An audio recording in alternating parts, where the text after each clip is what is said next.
Hey everybody, Stacy here. Welcome back to my channel. As a kid growing up, I spent a lot of time in the woods. I was always hiking around, playing in the woods, building forts and stuff like that, looking at plants and admiring nature. I became familiar with a lot of things that you commonly see growing all around you, and I learned that we basically live in a huge buffet and we don't even know it. Something I'm passionate about is foraging. I think if people familiarize themselves with the plants around them, they wouldn't go hungry.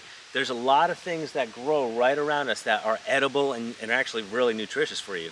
Whether you're homesteading, hiking, camping, or in a survival situation, I think it's important to learn some of these plants so you can sustain yourself. Today I'm heading up to Rich Mountain Wilderness to meet up with Caleb and Bethany of Ever Wilder Farms. They're holding a foraging class today where they're going to properly identify some of the plants around us that you can prepare and eat.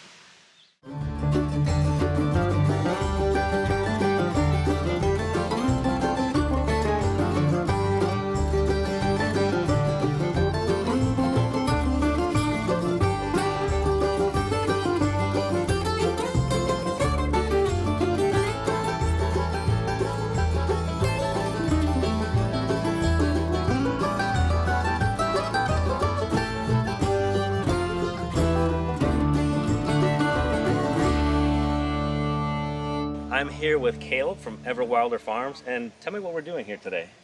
We've got a pretty exciting day planned. We're going to be covering a lot of wild edibles. We're going to focus on things that are easy to forage and commonplace all over North America, specifically here in North Georgia. Well, let's get the really official one out of the way, is that what you eat is on you. And this is my disclaimer. This will be some new food to your body. You don't have to eat anything. We'll be preparing a small amount of food. Don't eat anything you're not comfortable with. Why forage?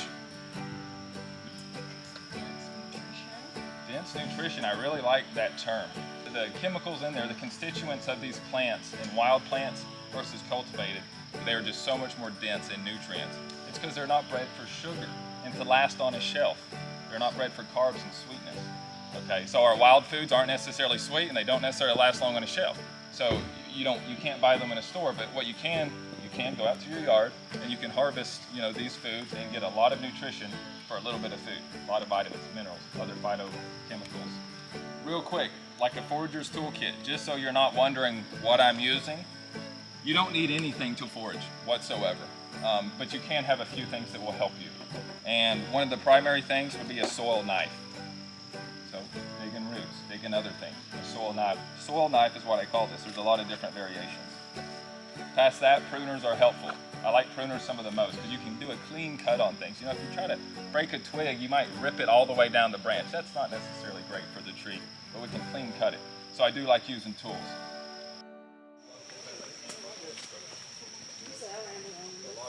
This is called spice bush. Give it a smell. Good smells?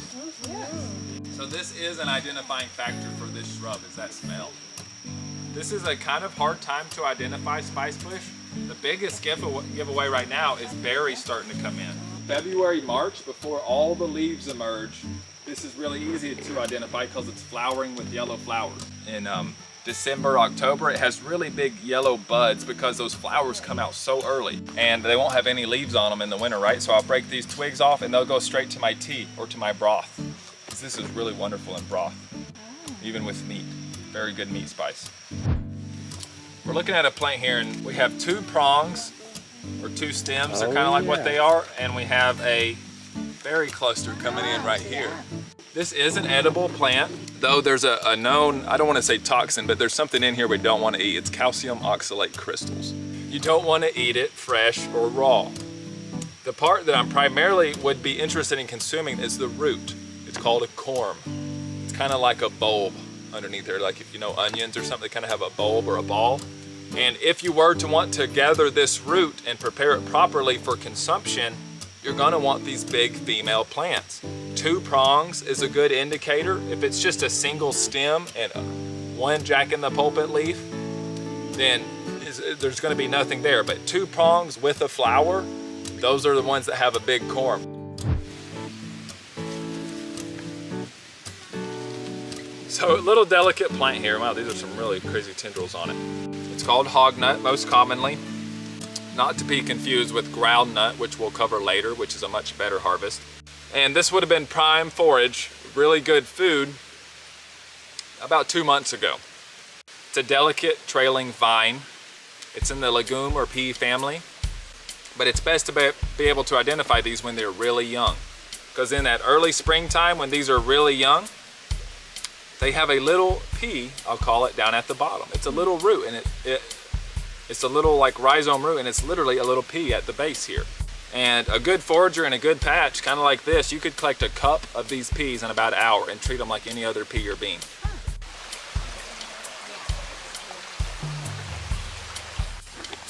Really good plant to know. This is a sweet potato. Oh. And it's absolutely wild. And I say it's a sweet potato because this is Ipomoea pandurata. Can you say the name again? Ipomoea pandurata. Ipomoea pandurata. Wild potato vine. It's not a potato. Potatoes are nightshade, so it'd be better to say wild sweet potato vine, but most people say wild potato vine. Ipomoea Ipomoea pandurata. Ipomoea pandurata. This is not in the nightshade. No, ma'am. Okay. This is Ipomoea. This is a true sweet potato. This is winged sumac. If it's got red berries, which is the time we forage it, is when it's red, when it's ripe, you're always kind of safe. There's a species of sumac that grows in every state in the U.S. You can go anywhere in the country and find red-berried sumac you can make your drink out of. It tastes really good. If you add and I'll give you the recipe under the barn when we make it, but if you add as much sugar as people do to lemonade, it's better. We're getting ready to cook up a meal, so we're heading to dig up some roots and pick some greens. Plantain, I'm gonna talk about it just for a minute. Here's one main identifying factor. Strings in there, right? Veins. All plantagos, and we're not saying like banana plantain, right? That's different. This is plantago major.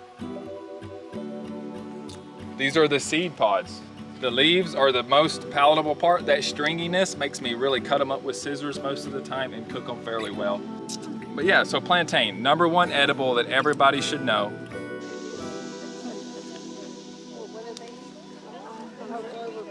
All right, what do we do? Do we recognize this? What do we got? Violets. Violets. Many, many species of violets. All are edible as far as I know. This is Sochani or Sochani. Also got the nickname green-headed coneflower. One of those top 5 Cherokee greens. Okay, pod herb again. We don't eat this raw. This is the one I kind of been alluding to. Groundnut. And it's the tubers that I'm after. I follow that vine from the leaf all the way to the ground, and I start digging, and I follow that straight down. That is exactly what you're after. This is a good sized one and a small one. Is that lamb's quarters? Lamb's quarters. The leaves, the seed heads are particularly good.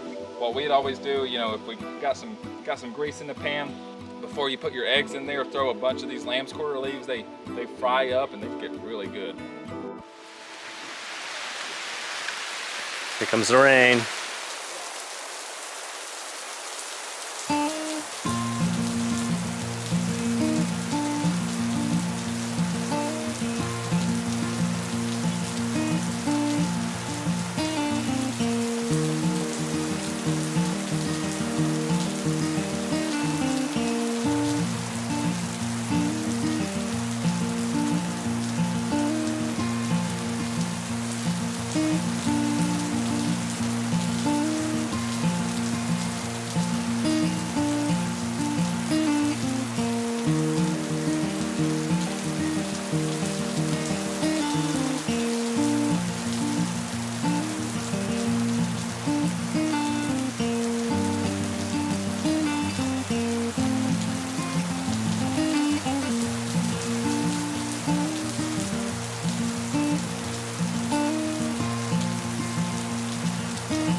Thank you guys so much for watching. Remember to subscribe and share. If you like these videos, hit that like button and leave a comment down below.